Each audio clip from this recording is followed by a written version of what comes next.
ناظرین، آج ہم بات کریں گے سیمانچل کی بدحالی پہ، اور سیمانچل کی بدحالی کے اسباب جانیں گے۔ سیمانچل کی تاریخ کے ایکسپرٹ مولانا مسعود عالم ندوی صاحب ہمارے ساتھ موجود ہیں۔ ہم ان سے بات کریں گے کہ سیمانچل آخر کیوں بدحال ہے۔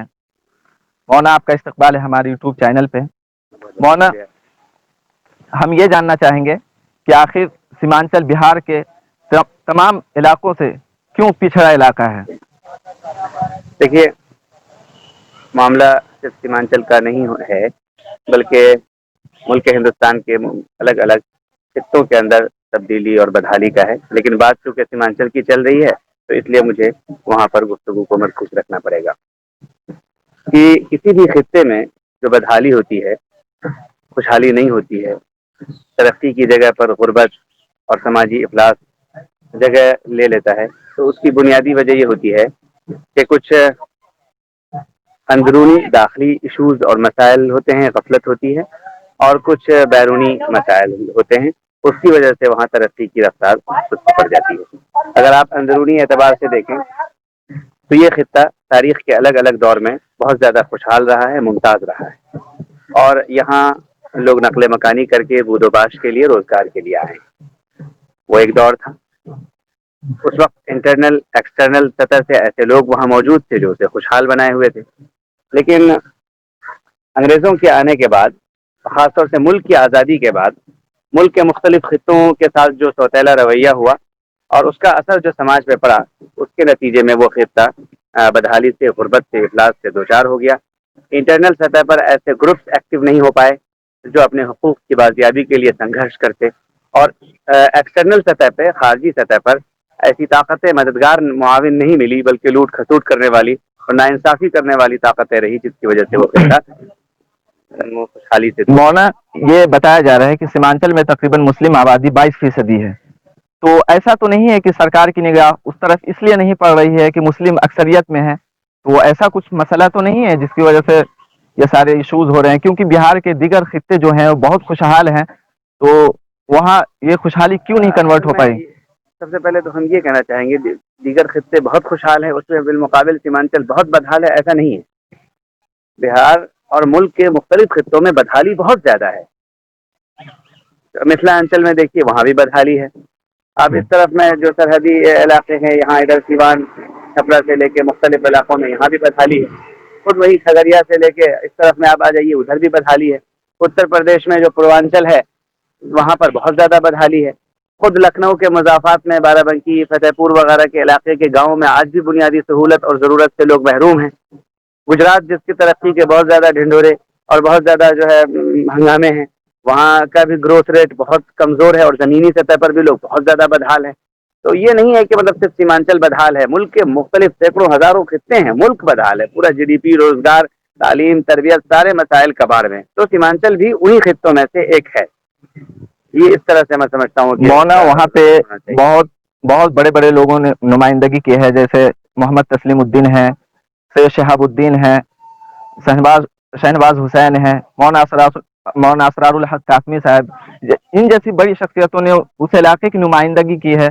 تو یہ بات ذہن کو بالکل اپیل نہیں کرتی ہے کہ اتنے بڑے بڑے لوگوں نے اس علاقے کی نمائندگی کی ہے، پھر بھی بدحالی جو آ رہی ہے۔ اصل میں دیکھیے، ایک بات بتائیں آپ کو، کسی بھی سماج میں خوشحالی پولیٹیکل لیڈر سے نہیں آتی ہے۔ پولیٹیکل لیڈر اپنی قائدانہ سوچ اور حکمت عملی کی وجہ سے کسی بھی خطے کو خوشحال تو بنا سکتے ہیں، لیکن مجموعی حیثیت سے پریورتن لانے میں کسی پولیٹیکل پارٹی یا ایک لیڈر کا بڑا کردار نہیں ہوتا ہے، جب تک کہ سماج کے اندر میں ویسا پریشر گروپ نہیں ہو۔ ایک بات تو یہ اصولی اور قانونی بات ہے سب کے لیے، جب بھی کسی سماج میں ایک ایکٹیو اکیڈمک پریشر گروپ ہوگا، یا سوشل پریشر گروپ ہوگا، یا آرتھک استھتی، معاشی سرگرمیوں کو رفتار دینے والا پریشر گروپ ہوگا، تو وہ خطہ دھیرے دھیرے خوشحال ہو جائے گا۔ علی گڑھ کو کوئی نہیں جانتا تھا، سر سید ایک پریشر گروپ بنانے میں کامیاب ہوئے تو آج ایشیا کا سب سے زیادہ تعلیم یافتہ محلہ وہاں ہے۔ لکھنؤ میں آپ دیکھیں، یہاں الگ الگ دور میں پریشر گروپ ہوا، اس نے اس کو خوشحال بنایا۔ تو سیمانچل کی ایک بڑی کمی یہ ہے، میں بتانا چاہتا ہوں آپ کے چینل کے ذریعے سے،